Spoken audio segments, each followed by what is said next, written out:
মেকআপের ট্রলিটা চাগানোর সময় আমার নখটা গেল উল্টে।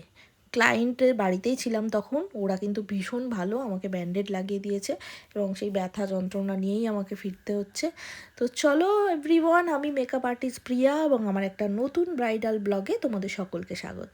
বেরিয়ে পড়েছি দুপুর দুপুর ব্রাইডালের উদ্দেশ্যে। আমাদের ব্রাইডালের লোকেশন ছিল শোভাবাজার রাজবাড়িরই আশেপাশে, এবং এখানে যতবার গেছি, যে বাড়িগুলোতে আমরা গিয়েছি, প্রত্যেকটা বাড়িই কিন্তু এরকম পুরনো দিনের আমলের, পুরনো দিনের আসবাব, পুরনো দিনের মতন দরজা, এবং বেশ একটা অন্যরকম ব্যাপার আসে উত্তর কলকাতার।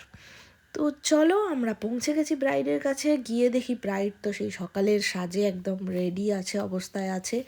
তো তাকে তার সাজগুলোকে খুলে তাকে পরিষ্কার করিয়ে, ভালো করে মুখ পরিষ্কার করিয়ে, চুল ছাড়িয়ে, সমস্ত কিছু করে আমরা এবার ওর থেকে শুনে নেবো ও আজকে কেমন লুক চায়। বা আজকে তো রিসেপশন, আজকে কেমন করে সাজতে চাও?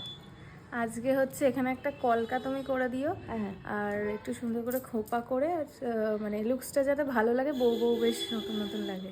আচ্ছা ঠিক আছে। আর একটু আমাকে বলো, আগের দিনের মেকআপটা তোমার কেমন ছিল? আগের দিন সবাই বলছে খুব সুন্দর মেকআপ হয়েছে, খুব ভালো লেগেছে সবার মেকআপটা। হ্যাঁ, মানে সবাই বলেছে, আমার শ্বশুরবাড়ির লোক বলছে যে ও যাকে সাজিয়েছে সেই আসবে তো, মানে এরকম। আর মেকআপটা মানে লং লাস্টিং ছিল তো? হ্যাঁ হ্যাঁ, ছিল ছিল, তবে রাত্রে আমি তুলে দিয়েছিলাম। হ্যাঁ, সেটা তো সব হ্যাঁ, মানে হ্যাঁ, ভ্যারি করে, যে কেউ রেখে দেয়, কেউ তুলে আমি দেয়। তুলে দিয়েছিলাম, হ্যাঁ। কিন্তু ছিল অনেক। হ্যাঁ, মানে তুমি যতক্ষণ তোমার অনুষ্ঠান ছিল ততক্ষণ তো না মেকআপ না কোনো না না প্রবলেম না, হয়নি। এমনি ভালোই ছিল, সবাই বলেছে খুব সুন্দর লাগছে, চেনাই যাচ্ছে না। হ্যাঁ, একদম তোমার লুকটা খুব ডিফারেন্ট হয়েছিল। হ্যাঁ। মানে সচরাচর সবাই ওটাতে রাজি হয় না, তুমি রাজি হয়েছিলে, তো ওটা খুব। আর আমার মুখে আমারও নিজের খুব ভালো লাগছিল, একদম। সবার বলছে। ঠিক আছে, দেখা যাক আজকে তোমার লুকটা কেমন হয়। ঠিক আছে। সীমার বিয়ে এবং বৌভাত দুদিনেরই বুকিং ছিল আমার কাছে। ও কিন্তু একটু একটু করে পুরো টাকাটাই আমাকে পাঠিয়ে রেখেছিল, এবং এতটাই ও আমাকে বিশ্বাস করে, বিয়ের ডেট আসার আগেই কিন্তু ও আমাকে পুরো পেমেন্ট করে রেখেছিল। তো সেই পেমেন্ট, আমারও একটা উসুল আছে, আমি কিন্তু কারোরই কাজ করার আগে পেমেন্ট নিই না। তো সেই জন্য আমি কিন্তু ওর দেওয়া টাকাটা জমিয়ে রেখেছি একটা আলাদা জায়গায়। যেটা বলছিলাম, সেটাই ওকে বলছিলাম। একটু একটু করে টাকা দিয়ে রেখেছো, তোমার বিয়ের রিসেপশন মেকআপের সব টাকা, কখনো 2000, কখনো 4000, কখনো 3000 করে করে আমাকে পাঠিয়ে রেখেছো। তোমার কিন্তু কোনো টাকাই আমি খরচা করিনি। তোমার যাবতীয় সব টাকা আমার একটা অ্যাকাউন্ট, যেটা আমি ইউজ করি না, সেই অ্যাকাউন্টে ট্রান্সফার করে রাখা আছে। কেন রাখা আছে? কেন আমার এটা উসুল কি আমি মেকআপ করবো আগে, তারপরেই টাকা নেব। মানে আগে থেকে সব টাকা নিয়ে খেয়ে নিয়ে বসে থাকবো আমি, তারপরে তোমার কাজটা করতে যাবো, ওইটা আমার উসুল না। এবার তুমিও দিয়ে রাখছো তোমার সুবিধার জন্য, তো আমি তোমাকে নাও করতে পারছি না। তো সেই জন্য আমি তোমার সমস্ত টাকা অ্যাজ ইট ইজ ওই রকমই আমার ব্যাংকে ট্রান্সফার করা আছে। আমি আজকে তোমার কাজ করে যখন বাড়ি যাব, ওই অ্যাকাউন্ট থেকে আমার অ্যাকাউন্টে আমি ট্রান্সফার করবো। মানে আজকে মনে করবো যে আমি কাজটা, টাকাটা পেলাম, কমপ্লিট করেছি, আমি টাকাটা পেলাম আজকে।